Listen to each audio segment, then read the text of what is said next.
Welcome to the plane of magic.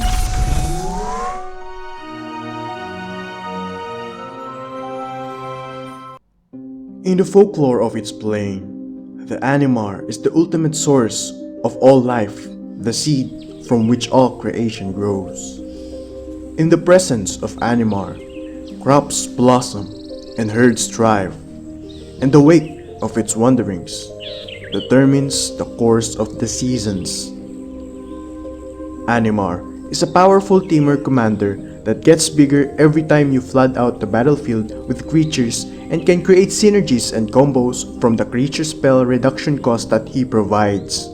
For a blue, a red, and a green, we get a 1/1 elemental creature that has 3 passive abilities. Protection from white and from black, which gives him protection from being targeted by spot removals that comes from white and black that is popular among other builds. Whenever you cast a creature spell, put a +1/+1 counter on Animar's Soul of Elements. Since this is a creature deck, Animar can easily get out of hand and can pressure our opponent's life total. Creature spells you cast cost less to cast for each +1/+1 counter on Animar. This passive ability can synergize with the other creatures in our deck, and can even help us execute our combo without inconvenience. Due to his powerful passive abilities, it is important that we protect Animar and our creatures from being countered by our opponents, because they are a part of our deck synergies and combos.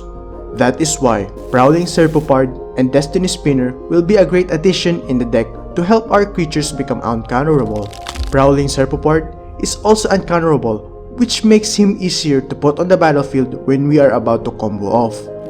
Destiny Spinner will be great once we assemble the Infinite Mana Synergy and create a lot of hasty land creatures to attack and win the game if our Walking Ballista line has been stopped. It is hard to remove Animar on the battlefield because of his protection from white and black. That is why the only way our opponents can remove Animar is from board wipe or from non-black and white removals such as Beast Within, Chain of Vapor, Pongify, and Rapid Hybridization. To prevent our opponents on targeting Animar from these spot removals, we run Spellkite to redirect to him the spot removals, or we can just use Sylvan Safekeeper to provide Shroud to our creatures every time they are threatened by a spot removal. Painter Servant to name black or white, which will make all cards that aren't in play, spells, and permanents will become the chosen color in addition to their other colors. It can also synergize with Veil of Summer to gain hexproof from those spells. Another way we can protect our combo is choosing green from Painter Servant, which will synergize with Alzora Shepherd, making all our green spells uncounterable. One of the highlights of our deck is easy creature casting, which may lead to an empty hand when we decide to flood out the battlefield and beef up Animar, which makes Glimpse of Nature a great way to draw us cards cause we can cast multiple creatures in one turn and buff Animar. We can also have Beast Whisperer, which has the same ability as Glimpse of Nature, but has a 2/3 body on the battlefield and can be a stable draw engine during our turn. Generous Patron will be there to synergize with Animar, which will provide us cards every time a counter will be placed on Animar. We also run creatures that provide immediate card draw once they hit the battlefield. Not only will they give us a small card advantage, but will also beef up Animar's Soul of Harvest, which will make the reduction cost better. Another way we can draw huge amounts of cards is through Consecrated Sphinx. Whenever an opponent draws a card, we may draw 2 cards, which can guarantee us at least 2 cards at each of every player's turn. Its 6 mana cost will not be a problem because the reduction cost of Animar will make it smaller and easier to cast. That is why it can be slammed into the battlefield as early as turn 3. We will be needing immediate card advantage, that is why we run Sylvan Library, which can help us dig deeper to get our combo. We also run the best draw spell, Mystic Remora, so we can immediately cast it once it is in our hand and provide us card draw once it hits the battlefield. We did not run Rhystic Study because the deck does not want a long-term card advantage, and our main goal is to finish the game as quickly as possible. One of the other reasons is we want to conserve the mana for casting creatures. The high casting cost of Rhystic Study will limit us in casting multiple creatures in one turn, which will not help the deck. The best part about facing opposing Mystic Remora is we are a creature-heavy deck, which means the creatures we would be casting will not trigger Mystic Remora, therefore it will not provide them card draw. Tutors will help us find cards that we will be needing at every stages of the game, and give us high chances of completing the cards we need for us to combo out or protect us when our opponents team up and interrupt us. If the game becomes longer due to the presence of stacked pieces on the battlefield, Animar would still be in an advantage because he can beef up himself and give reduction cost to our creatures that will be affected by Spear of Resistance-like effects, or can give us the liberty in casting creatures even if Winter Orb or Static Orb is on the battlefield. These creatures will help us cross the hard path ahead of us because of the stacked pieces. Creature value and engines will be prevalent on the battlefield.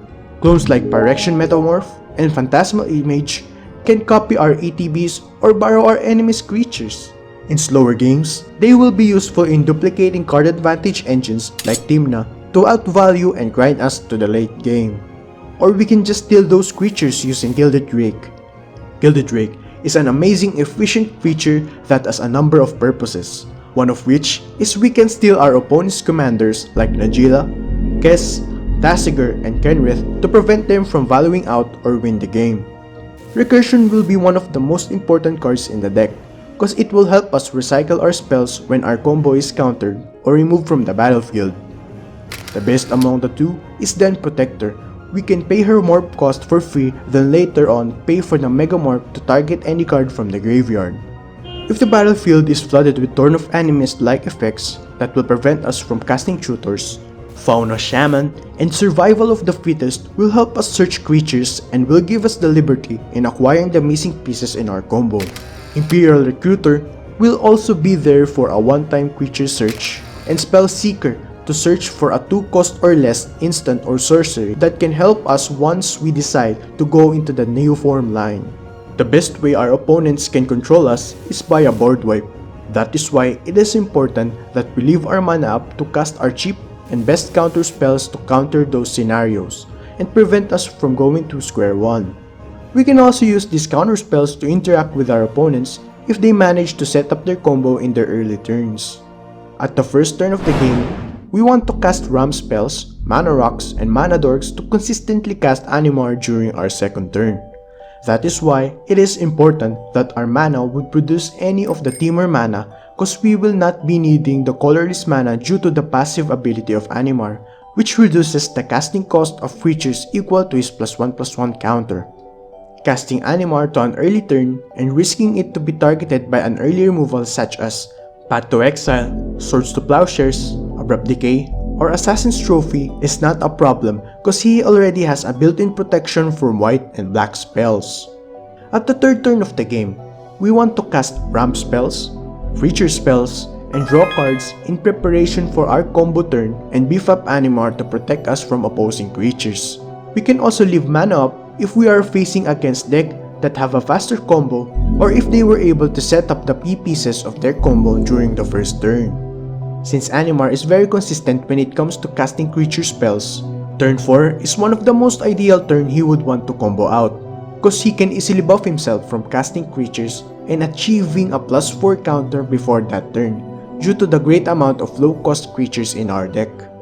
If Animar is on the battlefield, you can cast Ancestral Statue with a discounted cost, then target itself to return it to hand. Repeat this process until Animar's counters pile up. Then use the reduction cost to cast a big Walking Ballista, then ping your opponents to death using the counters from Walking Ballista. Neoform offers us a new Imperial Recruiter line through Spell Seeker. You will be needing blue, blue, red, and green, and 2 counters to go through this line. Cast Imperial Recruiter, find Spell Seeker, and gain a counter for Animar. Cast Spell Seeker, finding Neoform, and gain a counter for Animar, making it to 4 counters. Neoform Spell Seeker, finding Ancestral Statue, and target itself to return to hand.